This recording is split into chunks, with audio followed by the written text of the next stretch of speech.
அவர் நினைச்சாருன்னா குற்றவாளியை நிரபராதி ஆக்குவார், நிரபராதியை குற்றவாளி ஆக்குவார். நேரடியா திட்ட முடியாதுங்கிறதுக்காக இது திட்டி இருக்காருன்னு தான் அர்த்தம். அவரை போல்ற மாதிரி போல்ந்து பஞ்ச போல்ச்சு. வண்டி ஆக்சிடென்ட் ஆன மாதிரியும் அங்கிருந்து அவர் தப்பிச்சு ஓடின மாதிரியும் துப்பாக்கி படி அப்போ போலீஸார் சுட்டா மாதிரியும் இது 2 என்கவுண்டரும் திட்டமிட்டு திமுக நடத்திய ஒரு நாடகம். முட்டரவிய பத்தியும் மணல்மேடு சங்கரை பத்தியும் இவ்வளவு தூரம் அவரு பேசுறாரு. அப்ப இவரு பக்கத்துல இருந்து பார்த்தாரா? திமுக சொன்னதுக்காக முட்டரவி என்கவுண்டர் பண்றாங்க. அதே திமுக சொன்னதுக்காக முட்டரவிக்கு இன்னொன்னு பதிலா இவரு மணல்மேடு சங்கரையும் என்கவுண்டர் பண்றாங்க. எதுக்கு எதை சொல்றாரு? முட்டரவியும் மணல்மேடு சங்கரை பத்தி பேசுறாருனாக்க 2 பேருமே ரவுடி. அப்ப அந்த 2 ரவுடிகளோட இவருக்கு என்ன தொடர்பு? இவ்வளவு தூரம் எங்க கட்சியை பத்தி கழுவி ஊத்துற சங்கர் அவர்களை இவ்வளவு நாள் அவர் மேல வழக்கு போடணும்ன்ற அவசியம் என்ன இருக்கு? இவர் சொல்ற மாதிரி மணல்மேடு சங்கரையும் முட்டை ரவியை போட்ட மாதிரி ஒரு போர்டு போட்ட முடியாதா? ஒரு தோட்டாதான் செலவு. ரவுடி கேஸ் என்ன சார்? 3 எஃப்ஐஆர் இருந்தாலே ரவுடி சார். 3 எஃப்ஐஆர் இருந்தா ரவுடி இல்ல. திருநாட்டு இருக்கணும், திருநாட்டு சவணி இருக்கணும், வழிபறி இருக்கணும், இதெல்லாம் இருந்தாதான் ரவுடி. அதெல்லாம் பண்ணிட்டா போச்சு.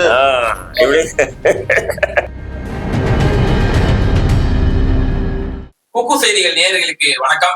இன்றைய விவாத நிகழ்ச்சியில நம்மோடு இணைந்திருக்கும் சிறப்பு விருந்தினர்கள் தமிழ்நாடு நாயுடு பேரவையின் தலைவரும் திமுகவின் மூத்த உறுப்பினருமான முனைவர் காமராஜ் அவர்கள், மேலும் இந்திய தேசிய நீ கட்சியினுடைய தலைவர் மரியாதைக்குரிய திரு கடராய் ஐயா வந்திருக்காங்க. இது ஒரு வணக்கம். முதல்ல திரு காமராஜ் அவர்கள் கே நேரு அவர்களுடைய அந்த ஒரு பேச்சு பயங்கரமா வைரல் ஆயிட்டு வரது பாக்குறோம். அதுல என்ன சொல்றாருன்னா, எங்களோட ஒரு பணிபுரிஞ்சிட்டு இருந்த ஒரு அதிகாரி எஸ்ஐ அவர்கள் அவர் இப்போ டிஎஸ்பியா பதவி உயர்வு பெற்றிருக்காரு. அவர் எப்படிப்பட்டவர் என்றால் அவர் என்ன வேலைனாலும் அவர் செய்வாரு.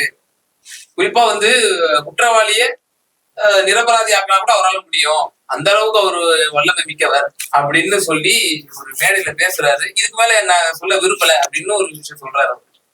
இது இந்த பேச்சு நீங்க எப்படி பாக்குறது? எப்படி என்னையா பாக்குறது? வீடியோ வந்துச்சு, அதுக்கப்புறம் எப்படி பாக்குறது? என்ன பாக்குறதுக்கு என்ன இருக்கு? அமைச்சர் சொல்றாரு, அமைச்சர் அவருடைய திறமைய பத்தி சொல்றாரு. அவரு டிஎஸ்பி ப்ரமோஷன் ஆயிடுச்சு, டிஎஸ்பி ஆயிருக்காரு. அது சொல்றது முக்கியம் இல்ல. அவர் நினைச்சாருன்னா குற்றவாளியை நிரபராதி ஆக்குவார், நிரபராதியை குற்றவாளி ஆக்குவார். அப்படி திறமைகள், அந்த திறமைகள் மட்டும் இல்ல, இன்னும் நிறைய இருக்கு. நீ சொன்னா நீங்களே சகிச்சிடுவீங்க. அதாவது அந்த காவல்துறை அதிகாரிய நேரடியா திட்ட முடியாதுங்கிறதுக்காக இது திட்டி இருக்காருன்னு தான் அர்த்தம். அவரை போல்ற மாதிரி போல்ந்து பஞ்ச போல்ச்சு. அது நான் விளக்கெல்லாம் எனக்கு தெரியாதுப்பா, அவ்வளவுதான். நான் என்னப்பா அவரு பக்கத்து விடா எல்லாம் என்ன புரியுது? நம்ம இதுக்கு முன்னாடி பேசணும் சௌகி சங்கர் விஷயத்துல காவல்துறை நினைச்சா எதுவும் பண்ணணும். இப்போ அவங்க திமுகவுடைய அமைச்சரே அதுக்கு சான்று பகறாரு. ஆமா, என்கிட்ட ஒருத்தர் இருக்காரு, அவர் எதோனா பண்ணுவாரு. இது போல நிறைய நபர். ஏங்க திமுகனுடைய செயல்பாடுகளை நீங்க மேற்கோள் காட்டினா எக்கச்சக்கமா இருக்குங்க. ஒண்ணு இல்லைங்க, முட்டரவின்னு ஒரு ரவுடி இருந்தாருங்க திருச்சியில. அவர் தேவர் சமூகத்தை சேர்ந்தவர். அவர் யாருடைய விசுவாசின்னு சொன்னீங்கன்னா, திருவாரூர் மாவட்ட செயலர் பூண்டி கலைச்செல்வன் சொல்லி ஒருத்தர் இருந்தாரு. பூண்டி கலைச்செல்வனும் முட்டரவியும் அவ்வளவு நெருக்கமானது, புரியுதுங்களா? அப்படி இருக்கும்போது அந்த யாரு முட்டரவி தொலைபேசியில கே நேருடைய மகன் தம்பி ராமஜெயத்தை போன்ல மிரட்டி இருக்காப்புல. ஏதோ ஒரு லேண்ட் பிரச்சனைக்கு 2 பேருக்கு வாக்குவாதம் ஆயிருக்கு. அவர் என்ன சொல்லி, இவர் என்ன சொல்லி, இவர் என்ன அரசியல் ரீதியா பேசிப்பா. அவர் என்ன பண்ண ரவுடி, நீ இப்படி பேசுனா ஆள் இருக்க மாட்டா, ஆளுங்க எல்லாம் காணாம ஆகிடும் அப்படின்னு சொல்லி பேசும்போது அது நேரு கிட்ட சொல்லி, நேரு கலைஞர்கிட்ட பேசி, கலைஞர் என்ன பண்ணிருக்காருன்னு சொன்னா அந்த ஜாபர் சேட்டை நியமனம் பண்ணி இவரை போட்டு கழிட்டாங்க. யார? முட்டரவி என்கவுண்டர் போட்டாங்க. அப்போ என்கவுண்டர் போட்ட உடனே பூண்டி கலைச்செல்வம் என்ன ஆயிடுச்சுன்னா அவரு கோபம் வந்துச்சு. என்னுடைய விசுவாசி, என்னுடைய தம்பியை இருந்த பூண்டி கலைச்சல் நீங்க எப்படி போடலான்னு கலைஞர்கிட்ட சண்டை போடுறாப்புல. அது நேரு சொன்னாருன்றதுக்காக மணல்மேடு முட்டரவியை போட்டாங்க. இப்போ பூண்டி கலைச்செல்வம் கலாட்டா பண்ணும்போது அப்போ என்ன சொல்றாரு, ஐயோ அது நடந்து போச்சு, அதே திரும்பி பேசுறது. அவனுக்கு ஒண்ணு பண்ண, அவனுக்கு ஒரு பிரச்சனை என்ன பண்ண, உனக்கு ஒரு பிரச்சனை நான் பண்ண மாட்டேன்னா அதே மாதிரி அவனுக்கு பண்ணிட்டாங்க. அப்படியா? அவருக்கு ஒண்ணு பண்ணீங்களா, எனக்கு ஒண்ணு பண்ணுங்க. உங்களுக்கு யார் பண்ணணும்? எனக்கு என்ன, இது டெல்டா கிங் மணல்மேடு சங்கரை போடுங்க, அவன் தான் எனக்கு எதிரி அப்படின்னு சொல்றாப்புல. அப்ப என்ன பண்றாங்க, அதே காவல்துறை முத்தரவி போட்ட ஒரே மாசம் தான் கேப், 1 மந்த் கேப், டேட்டு கூட ஈக்குவல் 6, 7 அப்படியே கரெக்டா வரும். ஒரே மாசத்துல மணல்மேடு சங்கரை போறாங்க. மணல்மேடு முத்தரவியாச்சும் வெளியே இருந்தாப்புல அவரு தப்பிக்க வந்தாரு, கொல்ல வந்தாரு, நாங்க தடுக்க போனோம், கொண்டுட்டோம்னாங்க. ஆனா மணல்மேடு சங்கர் வேற ஒரு வழக்குல சிறையில இருக்காரு.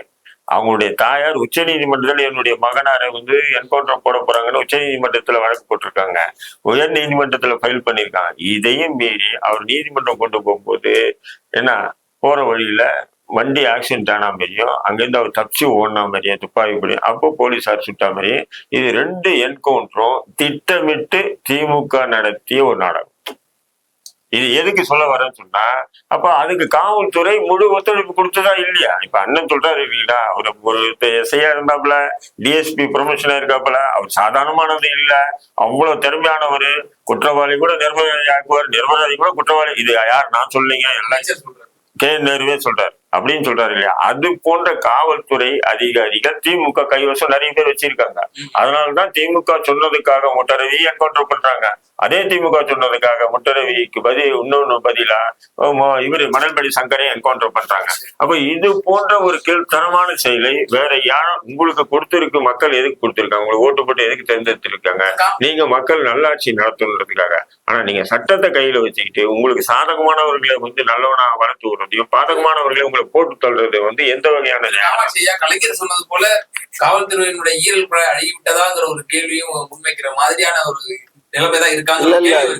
முட்டரவியை பத்தியும் மணல்மேடு சங்க இரியா முட்டரவியை பத்தியும் மணல்மேடு சங்கரை பத்தியும் இவ்வளவு தூரம் அவரு பேசுறாரு. அப்ப இவரு பக்கத்துல இருந்து பார்த்தாரா? கேளுங்க, பக்கத்துல இருந்து பார்த்தாரா? எப்படி இவரு இவ்வளவு பேசுறாரு? காவல்துறை நடவடிக்கை என்ன தெரியும்? அப்ப இவரு சொல்லியிருக்காரு. நான் என்ன சொல்றேன், அவரு கே நேரு சொன்னாரு, அது பொய் இல்லைன்றேன். அவர் எதுக்கு எதை சொல்றாரு? முட்டரவியும் மணல்மேடு சங்கரை பத்தி பேசுறாருனாக்க 2 பேருமே ரவுடி. அப்ப அந்த 2 ரவுடிகளோட இவருக்கு என்ன தொடர்பு? எனக்கு சந்தேகமா இருக்கு. நட்பு இருக்கு, நட்பு. மத்தவங்க மாரியெல்லாம் எனக்கு தெரியாது. முட்டரவியா எனக்கு தெரியாதுப்பா. மணல்மேடு சங்கர் பார்த்து இருக்கோம், பழகி இருக்கோம், பேசி இருக்கோம். நான் இல்லைன்னு சொல்ல தயாரா இல்ல. இது எங்கனாலும் நான் வழக்கு கிழக்குன்றதுக்காக நாங்க மாத்தி பேசுறவங்க இல்ல. ஆனாலும் நீங்க ரொம்ப ஓவரா தான். என்ன ஓவரா பண்ணி இல்ல, திமுகவுடைய நியாயத்தை பேசல. இல்ல எதிர்கட்சியில என்ன முன்வைக்கிறான் அப்படின்னா, திமுக ஆட்சிக்கு வந்தாலே அந்த மாவட்ட செயலாளர் தான் காவல் அதிகாரிகளை கட்டுக்குள்ள வச்சிருக்காரு. அப்படி எல்லாம் அப்படின்னாக்க எப்படி இரியா? இவ்வளவு தூரம் எங்க கட்சியை பத்தி கழுவி ஊத்துற சங்கர் அவர்களை இவ்வளவு நாள் அவர் பேர்ல வழக்கு போடணும்ன்ற அவசியம் என்ன இருக்கு? இவர் சொல்ற மாதிரி மணல்மேடு சங்கரையும் முட்டரவியை போட்ட மாதிரி ஒரு போர்டு போட்ட முடியாதா? ஒரு தோட்டாதான் செலவு. முட்டரவி மணல்மேடு சங்கர் ரவுடின்னு சொல்லி ஏற்கனவே லிஸ்ட் இருக்கு. சங்கர் மேலதான் ஏகப்பட்ட எஃப்ஐஆர் இருக்கு. நீங்க என்ன பண்ண முடியும்? உங்க காவல்துறைக்கு ஆதரவா வச்சு இல்லாத கேஸ் கஞ்சா கேஸ் தான் போட முடியும். ஏன் ஏற்கனவே பல கேஸ் இருக்குல்ல அவர் பேர்ல? என்ன கேஸ் இருக்கா? எல்லா கேஸ் இருக்கு. ரவுடி கேஸ் என்ன சார்? 3 எஃப்ஐஆர் இருந்தாலே ரவுடி சார். 3 எஃப்ஐஆர் இருந்தா ரவுடி இல்ல. திருநாட்டு இருக்கணும், திருநாட்டு 7 இருக்கணும், வழிபறி இருக்கணும், இதெல்லாம் இருந்தா ரவுடி. அதெல்லாம் பண்ணிட்டா போச்சு. பாத்தீங்களா, அண்ணனுடைய சிரிப்பு பாத்தீங்களா, பண்ணிக்கிட்டா போச்சு. அது ஒரு பெரிய கம்பஸ். இல்ல உண்மைதாப்பா. ஒரு கொலை நடக்குது, சங்கருக்கு தொடர்பு. நாங்க அப்படி ஒரு சென்னையில ஒரு கொலை நடக்குதுங்க, சங்கருக்கு தொடர்பு இல்லைங்க. ஆனா சங்கர் தான் கொண்டாருன்னு சொல்லி எஃப்ஐஆர் போட்டா வேலை முடிஞ்சிச்சு. இதெல்லாம் நாங்க நியாயமா நேர்மையா எங்களுடைய ஸ்டாலின் ஜோக்கெல்லாம் வேண்டாம் தயவு செய்து. சரிங்க, நாங்க பண்ண அப்படித்தான் ஜோக்கு தான். நியாயமா நீதியா தர்மமா எங்க அரசு இருக்கு. அதுக்கு ஒன்றிலமா ஒரே ஒரு சம்பவம் சொல்றேன். இதெல்லாம் அண்ணனுக்கு இது ஒரு என்னோட இதெல்லாம் பழையசெல்லாம் கலர்றாப்புல அப்படின்னு. ஒரு இடைத்தேர்தல் சென்னையில, ஒரு இடைத்தேர்தல் சைதாப்பேட்டை இடைத்தேர்தல் நடக்குது. அந்த சைதாப்பேட்டை இடைத்தேர்தல பாமக திமுக எல்லாம் கூட்டணி நிக்குது. அப்போ பாமகல நம்முடைய பங்குமார் என்ற ஒரு மிகப்பெரிய ரவுடி அவர் பாமக இருக்காரு, இளஞ்செனியில இருக்காரு. அப்போ திமுக பாமக எல்லாம் கூட்டணி இருக்கும்போது அந்த இடைத்தேர்தல்ல பிரச்சாரத்துக்கு போறாங்க, தெருவெல்லாம் போறாங்க. யாரு? இன்றைய முதல்வர், அன்றைக்கு துணை முதல்வரா இருந்தாரு. யாரு? ஸ்டாலின். இன்றைய முதல்வர், அன்றைக்கு துணை முதல்வரா இருக்கு. எங்க தெருவா போறாங்க. போகும்போது அங்க மக்கள் இருக்காங்கல்ல, இளைஞர்கள் இருக்காங்கல்ல, பெண்கள் இருக்காங்கல்ல, ஆண்கள் இருக்காங்கல்ல. அப்ப அத்தனை பேரும் துணை முதல்வரை விட பங்குமாரை பார்த்து வணங்குது, அண்ணன் அண்ணன் வணக்கணேன்னு சொல்றாங்க. பட் இவர் என்ன பண்றாரு, கூட நடந்துட்டே இருக்கும்போது என்னடா இது நம்மளோட ரவுடி பையனுக்கு இவ்வளவு ஆதரவு இருக்க, இவ்வளவு வரவேற்பு இருக்கேன்னு சொல்லி பார்த்துட்டு அந்த எலெக்ஷன் முடிஞ்சதுங்க. எலெக்ஷன்ல திமுக அமோகமா ஜெயிச்சதுங்க. ஜெயிச்ச ஒரே மாசத்துல அவனை தூக்கிட்டு போய் என்கவுண்டர் போடுறாங்க திமுக அரசு. அந்த தேர்தல் இடைத்தேர்தல் ஜெயிக்கிறதுக்கு அவன் ஒரு முக்கிய காரணம் பங்குமார். இப்படி நிறைய சொல்லிட்டு போலாம். அண்ணனுக்கு தெரியாதுங்க, அண்ணனுக்கு என்ன தெரியும்? அண்ணன் வந்து என்ன பண்ணுவாரு, திமுக நல்லவன் இப்போ நம்மளோட காவல்துறையினுடைய செயல்பாடுகள் வந்து சீராகத்தான் இருக்குதா? நம்ம எடப்பாடியார் அவர்கள் ஆட்சியிடத்துல நம்ம என்னெல்லாம் வச்சு அரசியல் பண்ணோம். ஆனா பிபிசியினுடைய செய்தி அறிக்கையில சென்ற வாரம் மட்டுமே 4 லாக்அப் டெத் நடந்திருக்குன்னு சொல்லி பிபிசி நிறுவனம் வந்து செய்தி வந்து வெளியிட்டு இருக்கு. சோ அப்புறம் காவல்துறையினுடைய தொடர்ச்சியான அந்த செயல்பாடுகள் வந்து கேள்விக்குறியாவே இருக்கே, சந்தேக பார்வையாவே இருக்கேன். அதெல்லாம் ஏற்கனவே நான் பேசியாச்சு. அந்த 4 லாக் அவுட் டெத்துல ஒண்ணு வந்து ஆஸ்பத்திரியில இறந்திருக்கான், ஒண்ணு வந்து இதுல இறந்திருக்கான் ஜெயில. ஒரு 2 பேர் வந்து ஹார்ட் அட்டாக் வந்து இதுல இறந்திருக்கான் லாக்அப்ல. சோ இதுதான் நடந்தது. அதுதான் போலீஸ் இது கொடுத்துருக்கு, டாக்டர் சர்டிபிகேட். ஜெயில செத்துட்டான் யாரு, 98ல ஜெயில் கலவரத்துக்கு முன்னாடி பாக்ஸர் வடிவேல் ஜெயிலே காலியாகும் செத்துட்டான்.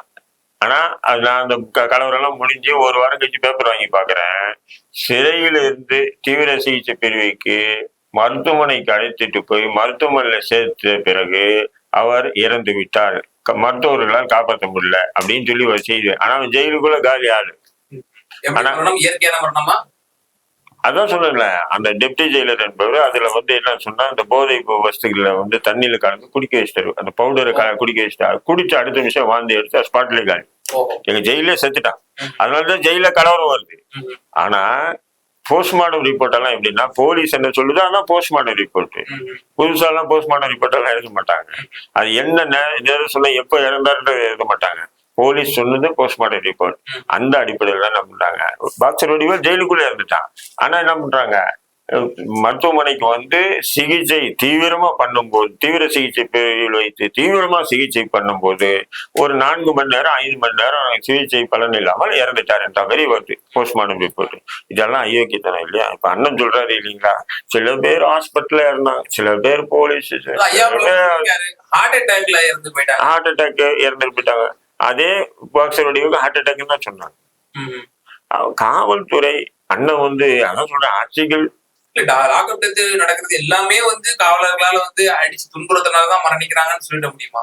வேற என்ன இயற்கை மரணம் வரதா ஒரு பயத்தினால பையா கூட சொன்னாரு. அது ரேருங்க, நானும் சொல்றேன் அதெல்லாம் ரேரு, ஏதாவது ஒண்ணு ரேர் அது. ஆனா பெரும்பாலும் எவ்வளவு சரி பலசாலியா இருந்தாலும் நீங்க போனோம்னா ஒரு வழக்குல நீங்க அண்ணனுக்கு கூட அனுபவம் இல்லை.